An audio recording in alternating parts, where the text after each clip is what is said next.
நம்ம வீட்டில் காலையில் செஞ்ச இட்லி மிச்சம் இருக்கும் இல்லைங்களா, அதை வச்சு தான் நம்ம சூப்பரான ஒரு ஈவினிங் ஸ்நாக் ரெடி பண்ண போகிறோம். இட்லி 65 இது வந்து ரொம்ப கிறிஸ்பியாகவும் சாப்பிட்றதுக்கு வந்து அவ்வளோ டேஸ்ட்டாக இருக்கும். நீங்கள் செஞ்சு வச்சிங்கன்னா பத்தவே பத்தாது, அந்த அளவுக்கு மொறுமொறுன்னு பசங்க ரொம்ப விரும்பி சாப்பிடுவாங்க.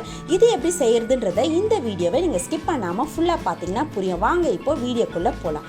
நான் 6 இட்லி காலையில் செஞ்சதை எடுத்து வச்சுருக்கேன். அதை வந்து இந்த மாதிரி கட் பண்ணிக்கலாம். நீங்கள் உங்களுக்கு என்ன சைஸ் வேணுமோ அந்த மாதிரி சைஸ்க்கு நீங்கள் கட் பண்ணிக்கோங்க. நான் வந்து இந்த மாதிரி சின்ன சின்னதாக கட் பண்ணியிருக்கேன். இது வந்து நம்மளுக்கு அப்படியே அந்த 65 பண்ணும்போது நம்ம பன்னீர் 65 பண்ணால் எப்படி இருக்கும் அந்த மாதிரி இது நல்லா வெளியே நல்லா கிறிஸ்பியாகவும் உள்ளே நல்லா சாஃப்டாகவும் இருக்கும்.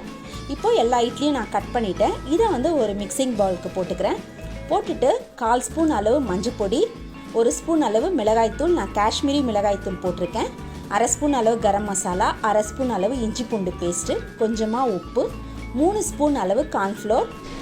நீங்கள் வந்து எவ்வளோ இட்லி எடுக்கிறீங்களோ அந்த அளவுக்கு நீங்கள் வந்து பார்த்து போட்டுக்கோங்க.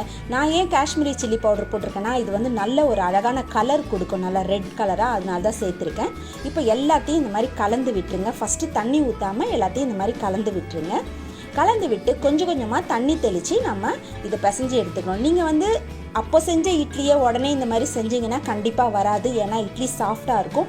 இந்த மாதிரி நீங்கள் பிசையும் போது அது வந்து கையில் எல்லாம் பிச்சுக்கிட்டு வந்துடும். அதனால் காலையில் செஞ்ச இட்லி நல்லா கொஞ்சம் ஆறி நல்லா காஞ்சி போயிருக்கும் இல்லைங்களா, ரொம்ப ஹார்டாகிடும். அப்போ வந்து நீங்கள் இந்த மாதிரி செய்யறதுக்கு நல்லாயிருக்கும். சூடான இட்லி அப்போ செஞ்ச இட்லி செஞ்சிங்கன்னா சரியாக வராது.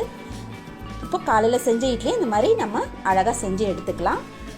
இப்போ நான் எல்லா பக்கமும் நல்லா தண்ணி தெளித்து நல்லா விரவி எடுத்துட்டேன்.